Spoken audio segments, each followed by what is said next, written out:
يا مساء الفل او صباح الفل ايا كان بتسمع الفيديو ده امتى. في الفيديو البسيط ده انا هعمل لك مراجعة سريعة على شابتر 1 في الاي كوميرس، يعني كتذكرة سريع كده. تمام، وكلامي اكتر هيكون بالعربي مش انجليش، لان انا عارفك دكتور انجليزي، دكتور في الانجليش، فانا كلامي اكتر هيكون عربي عشان افهمك بس. تمام. طيب اول حاجة عندنا المفهوم التجارة الإلكترونية. ببساطة التجارة الإلكترونية هي الإلكترونيك كوميرس. التجارة الإلكترونية ده مفهوم كلام عبيط يعني في الأول بس. تمام. آه، خليك عارفها بس إن التجارة الإلكترونية معناها ببساطة بيع وشراء أونلاين.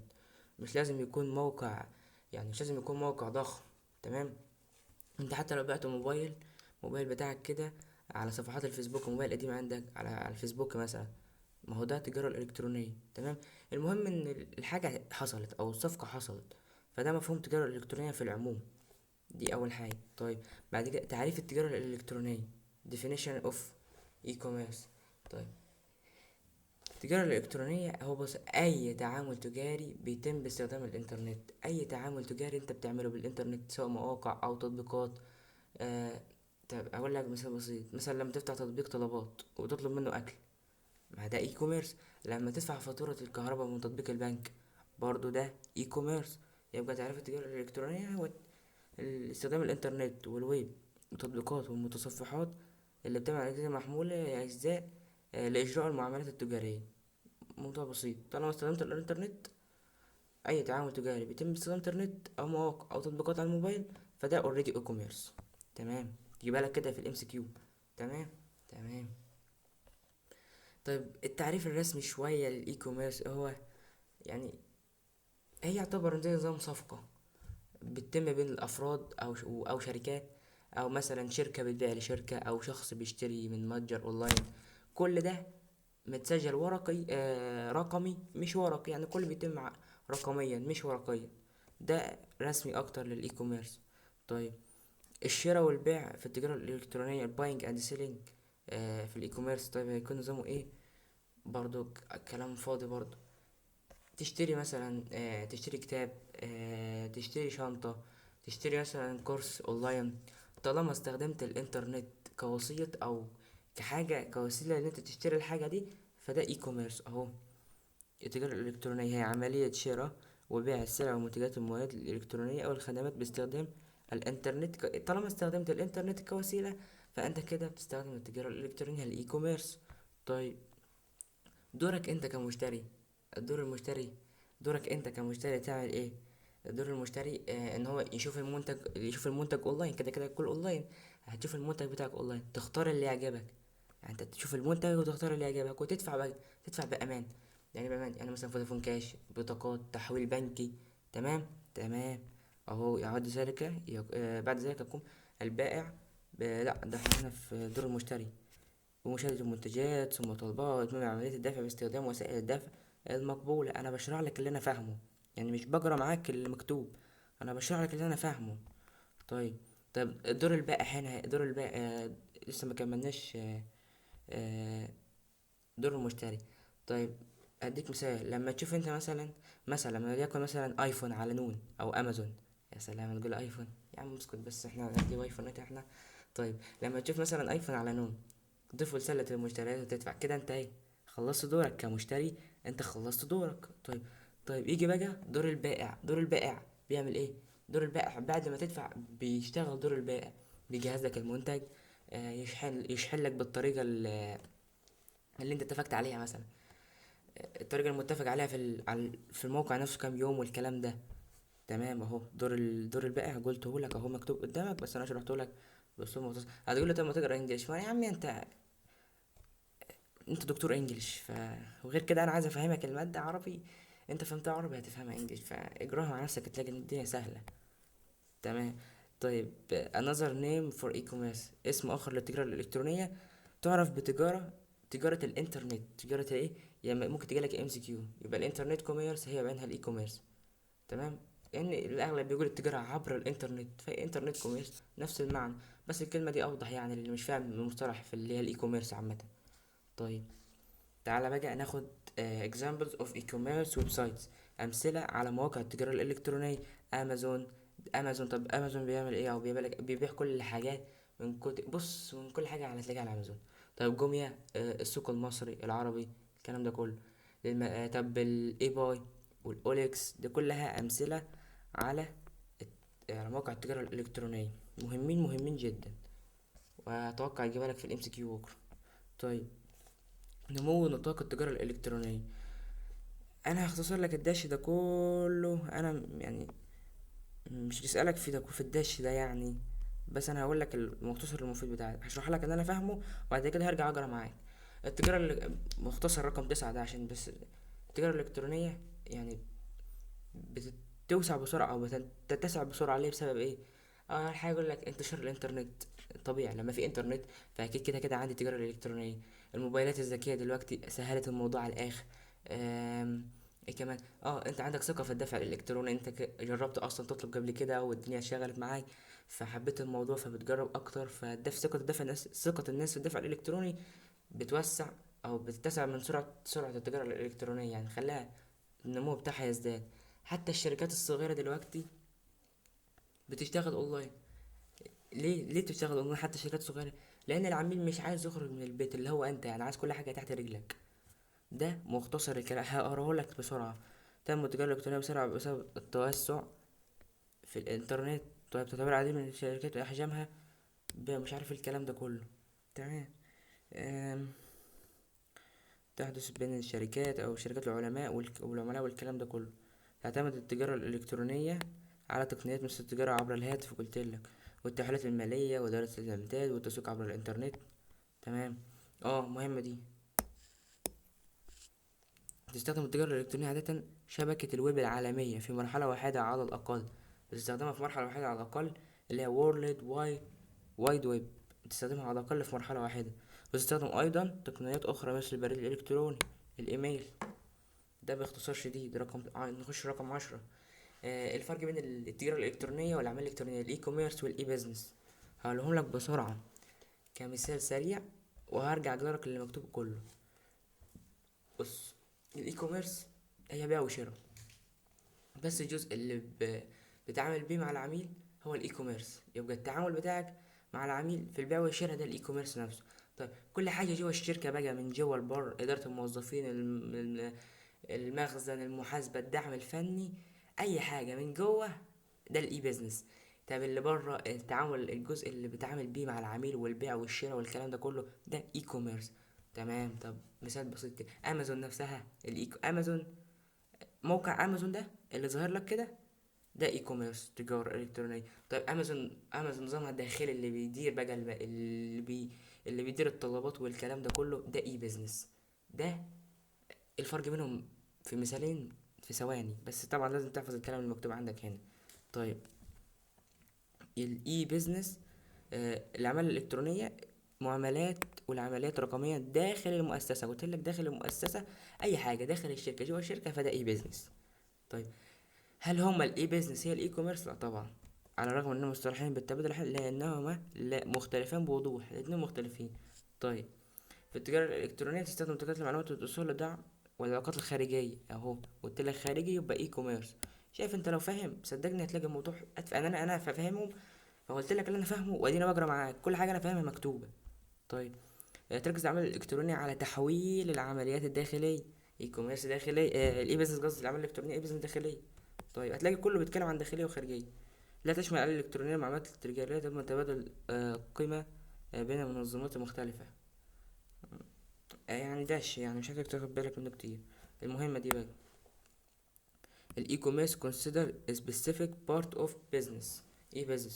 يبقى التجارة الإلكترونية هي جزء من يعني الاي كوميرس جزء من الاي بيزنس. الاي كوميرس جزء من الاي بيزنس. مهم. طيب، الأعمال الإلكترونية بمفهوم أوسع، يعني الاي بيزنس عايز بمفهوم أكبر شوية. هقول لك أنا هشرحها لك اللي أنا فاهمه. الاي بيزنس مش بيع، مش بس بتبيع وتشتري، لا، مش بيع وشراء بس. ليه؟ ده في كمان ايه، خدمة العملاء اونلاين دي برضو، التعاون مع يعني الشركة نفسها بتتعاون مع اللي بتستورد منهم الحاجات دي عبر يعني بتستخدم أنظمة رقمية عشان تستورد الحاجات دي. طيب، مثلا زي ايه كمان؟ التيمز والزوم، ده كله. حتى الاجتماعات الداخلية برضو، عبر الزوم والتيم والكلام ده. ما ده كله التحول الرقمي الكامل للشركة، فده الاي بيزنس. طب تعالى اقول لك اهو، التعدد الاعمال الالكترونية اللي هي بيزنس مفهوم اعم، عام واشمل. طيب لا يقتصر على الشراء والبيع، قلت لك بلاش من الخدمات، خدمة العملاء والتعاون مع الشركاء والموردين، قلت لك الكلام ده. لا تقتصر العملة الإلكترونية على بيع السلع، بل تشمل التواصل مع الموظفين، والكلام ده قلته. قلنا برضو. طيب بعد كده تعال ناخد الاختلافات بين التجارة الإلكترونية والأعمال الإلكترونية. الاختلافات هقولهم لك أنا ببساطة. الاي كوميرس ده خارج الشركة، العميل المورد الكلام ده. طيب الاي بيزنس داخل وخارج الشركة الاتنين مع بعض. يبقى الاي كوميرس خارج الشركة، الاي بيزنس داخل وخارج الشركة مع بعض. طيب الاي كوميرس لازم يكون فيه فلوس، دفع فلوس. طيب الاي بيزنس ممكن يكون مجرد تواصل داخلي، مثلا نظام حضور، انصراف الكلام ده. طب تعال نقرا اللي مكتوب. الباينج اند سيلينج اللي هو الشراء والبيع، ده قلنا تجارة إلكترونية اللي هو اي كوميرس. طيب الاي بيزنس الأنشطة عبر الإنترنت. طيب التجارة الإلكترونية مكون رئيسي من المكونات الاي بيز، يبقى الاي كوميرس مكون أساسي من الاي بيزنس. طيب في حتة مهمة مش عايزك تتلخبط بينها وبين دي الحتة اللي قلناها في الأول دي، إن الاي كوميرس هي التجارة الإلكترونية، جزء من الأعمال الإلكترونية اللي هي الاي بيزنس. طيب تعال نكمل كلامنا. هنا قلت لك ايه؟ قلت لك التجارة الإلكترونية مكون رئيسي من الاي بيزنس، يبقى الاي كوميرس مكون رئيسي من الاي بيزنس. طيب بعدها تشمل التجارة الإلكترونية المعاملات المالية فقط، ركز في الحتة دي مهمة. الاي كوميرس مالية فقط، مالية فقط، مالية فقط، مالية فقط. اما الأعمال الإلكترونية اللي هي الاي بيزنس مالية وغير مالية. تمام. طب التجارة الإلكترونية قلت لك بتركز على العملاء والموردين والموزعين. طب الأعمال الإلكترونية الإي بيزنس العمليات الداخلية والخارجية معا، قلت لك في الملخص اللي قلت لك في الأول. طيب التجارة الإلكترونية تتطلب وجود موقع لتمثيل، أكيد يعني، أكيد الإي كوميرس عايزة موقع، أكيد يعني. آه بعد كده اللاجئين دول فكك منهم أصلا، دول اللي هما مكانش متمركزين أصلا. بعد كده فروق إضافية بين التجارة الإلكترونية، ده مقرر يا جدعان، اللي هو اللي فوق ده باينه هو بس ده خطأ مني، مقرر، لو قريت هتلاقيه مقرر. طيب أنواع التجارة الإلكترونية، هنا بقى دخلنا في الجد بقى. طيب الكوميرس كاتيجوريز، منها عندنا أول حاجة الأسواق الإلكترونية. الأسواق الإلكترونية دي ببساطة آه يعني بتشوف أسعار كل شركات يعني مثلا، ولا ناخد مثلا على مثلا شركة طيران، بتحجز الطيران، يعني نظام حجز طيران، نظام حجز تذاكر طيران. بنشوف أسعار كل شركات الطيران في مكان واحد، ده سوق إلكتروني مخصص. يعني مثلا لما تروح على موقع رحلات أو موقع الكلام ده، يعني مش شايف إن فيها حاجة صعبة يعني. اللي هو تقدم الأسواق الإلكترونية مجموعة من العروض داخل قطاع سوق معين، مما يتيح للمشتري مقارنة. يعني أنت بتشوف بس الأسواق الإلكترونية، بتشوف مثلا أسعار هنا كام وهنا كام والكلام ده. تمام. زي الإيرلاين بوكينج سيستم، ده اللي هو مثلا نظام حجز تذاكر الطيران. طيب بعد كده دخلنا في حاجة مهمة، تبادل البيانات الإلكتروني مهم جدا، هيجيبهولك بكرة، هيجيلك بكرة بأي شكل من الأشكال. الإلكترونيك داتا انترشينج، الاي دي اي مهم يا جدعان، مهم مهم مهم. طب باختصار كده اللي انا فاهمه من ايه، دي تقنيه بنستخدمها الشركات الشركه الكبيره يعني بتستخدمها عشان تتجنب الاوراق. يعني تفكك من كلمه حته ورق، كله رقمي، كل حاجه رقميه. تمام. زي يعني بص كده، هو طريقه موحده لتبادل المعاملات التجاريه الالكترونيه بين اجهزه الكمبيوتر دون الحاجه الى مستندات. طيب يساعد على النظام تقليل التأخير والأخطاء، ما هو ده كله ال EDI بيعمله. قلنا ده كله الكلام ده قلنا. طيب زي ايه طيب؟ مثال طيب، تستخدم سلاسل الماتيريال الكبرى لنظام ال EDI في التعاملات مع الموردين. لما يكون عندي ماتيريال كبيرة بتستخدم ال EDI أكيد يعني. تمام. طب مثال زي موقع كارفور أو مش عارف اسمه ايه كده، مش فاكر اسمه، بس هو بيرسل لك طلبات او الحاجات اللي انت طالبها من غير فاكس ولا ايميلات. النتيجة تبقى تعمل ايه؟ اقل اخطاء واسرع تسليم، يعني حاجات كده اوريدي المفروض انت تبقى عارفها. طيب بعد كده 16 عندنا الانترنت كوميرس، التجارة عبر الانترنت. ده الاي كوميرس، ده اسم تاني ليه، بيأكد على استخدام الويب. يعني انت ده بيأكد استخدام الانترنت، يعني الانترنت كوميرس. لما تشتري مثلا تذكرة قطر او الكلام ده كله، يعني هي مش شايف ان فيها حاجة اصلا. استخدم تجارة الكترونية عبر الانترنت او بيع مجموعة واسعة من السلع والخدمات، زي مثلا من شركة لمستهلك او من شركة لشركة، الكلام ده كله. او يعني مثال، شراء سلع عبر الانترنت او حجز تذاكر للفعاليات الاونلاين. طيب، تعال ناخد بقى بعدين مميزات التجارة الإلكترونية. طيب، مميزات التجارة الإلكترونية هقول لك حاجة، أهم 3 حاجات فيهم. إن هي بتوصل لأي حد في العالم، حتى لو عندك محل حد صغير بتوصل لك برضه، تصل لأي حد في العالم. تقدر تخصص العروض بتاعتك، يعني تخصص العروض براحتك. يعني مثلا انت لما بتشوف اعلان على فيسبوك مثلا لنفس المنتج، انت شوف بقى هتلاقي هنا عرض وهنا عرض ومش عارف ايه والكلام ده كله. فانا هجرهم لك برضو من هنا.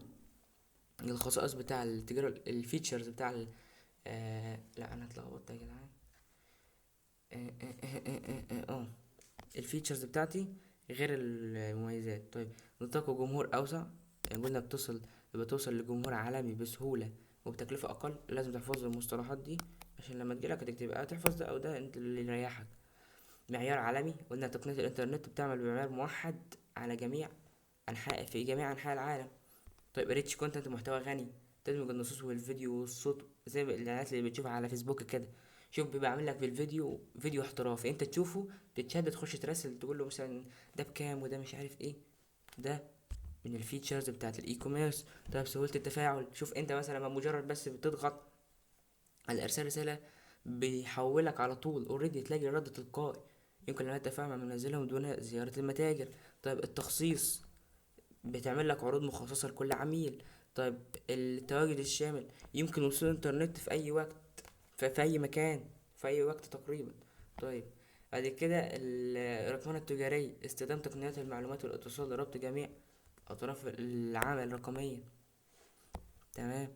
اعتمادات العمليات التجارية بتخلي يعني بيستخدم الذكاء الاصطناعي في تنفيذ تسريع الخدمات والكلام ده كله. برضو ما فيهاش اي حاجة. طيب، مزايا التجارة الإلكترونية هنقولها تاني. اقولهم لك انا بسرعه. بتوفر لك الوقت والجهد. اول حاجه دي انت لو على الله هتقول اللي هتوفر لي وقت وجهد. بتقلل التكاليف، مفيش محل يعني مفيش ايجار، مفيش مش عارف ايه، مش اجر محل عشان ادفع له مش عارف الكلام ده كله. بتوفر لي. طب، تقدر تقارن الاسعار يعني شوف انت حاجه مثلا تطلبها من على امازون ونون. شوف اقل واحد، يعني اقل في السعر تروح تشتري منه مثلا. الدفع الالكتروني اسرع من الكاش بكتير. ده اسرع بكتير يعني من الكاش. ودليل مصاريف الجامعه. اللي جرب يدفع السنه دي في مصاريف الجامعه الترم التاني عارف يعني ايه كاش ويعني دفع الكتروني. طيب، سلسله التوريد من مصر العالميه بتبقى انضف وارخص على اجل. طب تعالى اجرهم لك من هنا بسرعه. امكانيه البيع والشراء من المنزل، قلتها لك. باي اند سيلينج، التحكم يعني. انا اللي مكتوب هنا ده بيقول لك هتعمل ايه، لكن انت تيجي تكتب في الامتحان تكتب له دول اهو.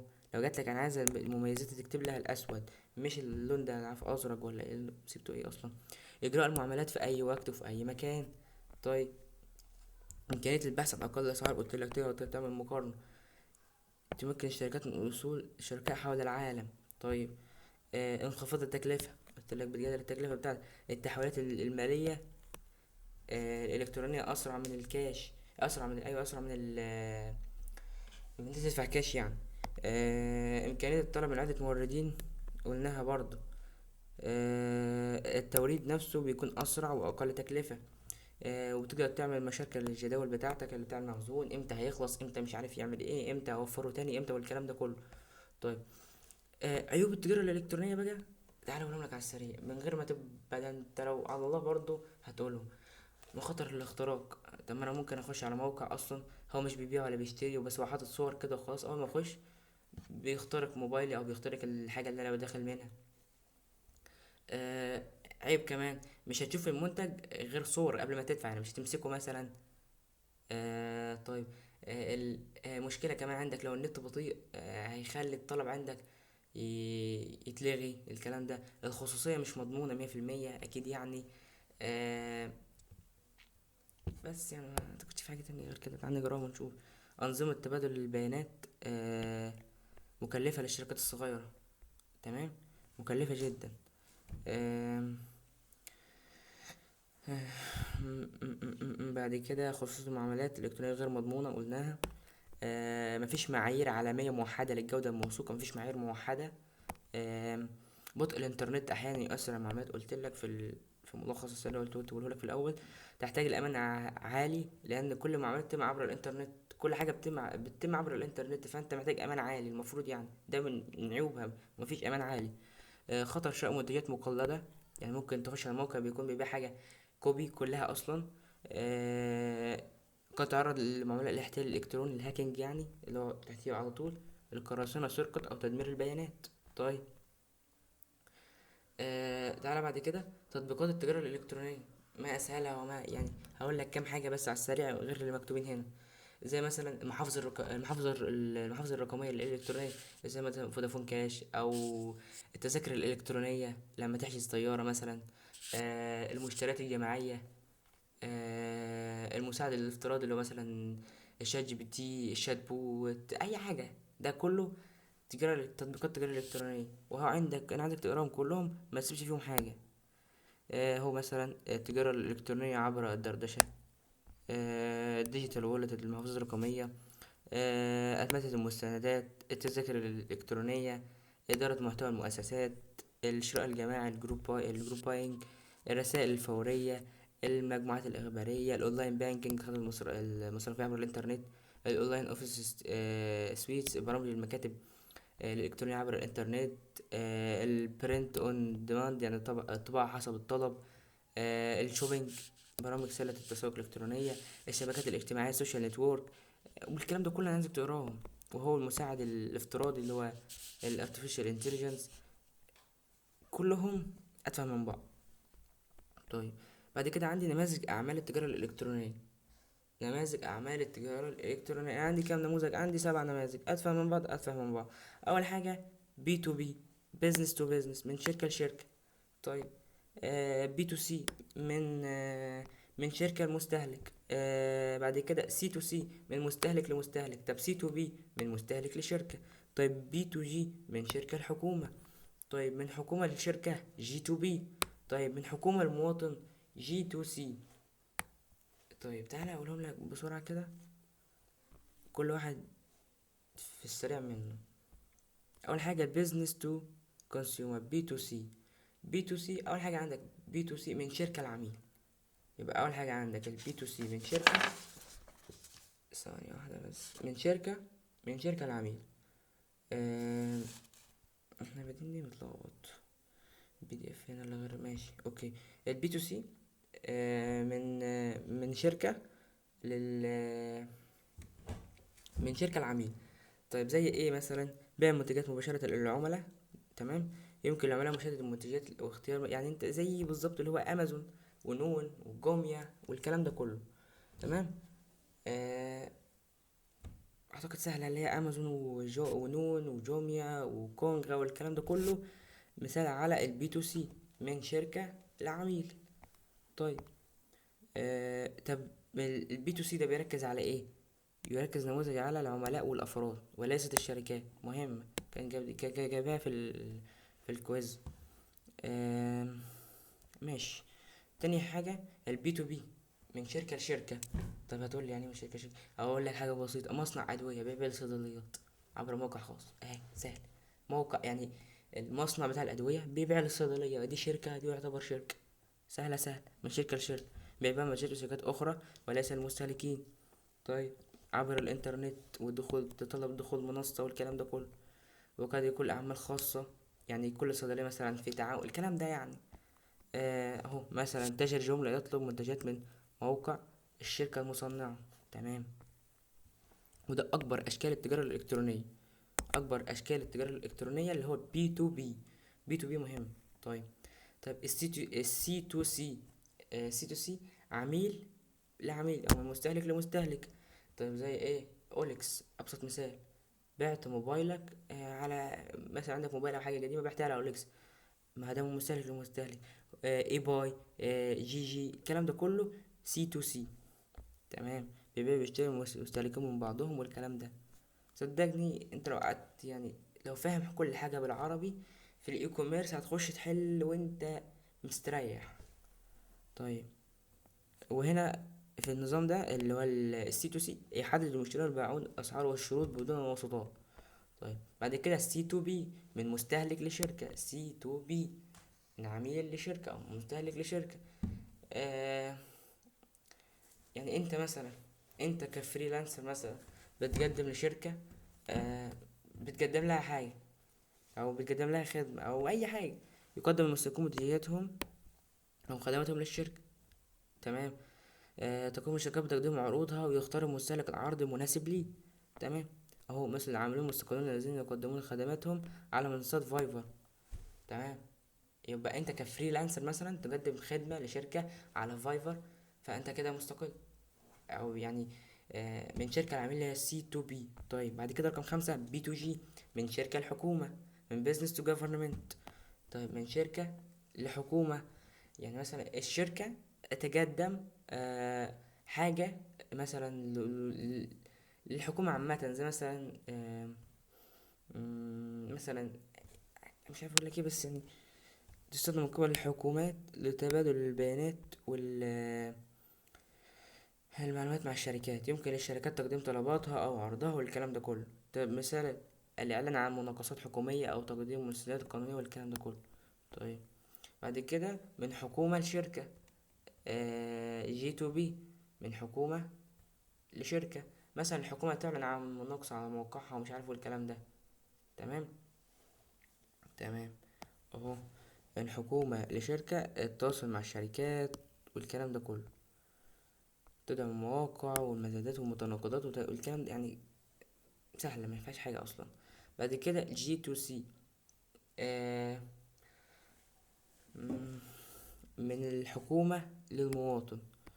دي بالتفاعل المباشر مع المواطنين. تستخدم الحكومة منصات مثلا تقدم هذه المواقع خدمات مثل مزاد السيارات أو تسجيل شهادات، اللي هي بمعناها بالمجمل يعني شهادة الميلاد اللي بتعملها، بتطلع بطاقة، بتدفع مثلا دفع غرامة مرور.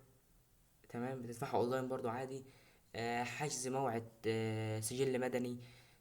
حاجات كتيرة برضو بتتعمل اونلاين من الحكومة للمواطن. ما اكثرها ما اكثرها. طب إيه الهدف منها اصلا؟ تسريع وتبسيط حصول المواطنين على الخدمات الحكومية. كده انا يعني حاولت ان انا افسر لك الشابتر عربي بسرعة، وفهمتك يعني حاجات، شوية حاجات كده يعني اللي انا قلته لك كله.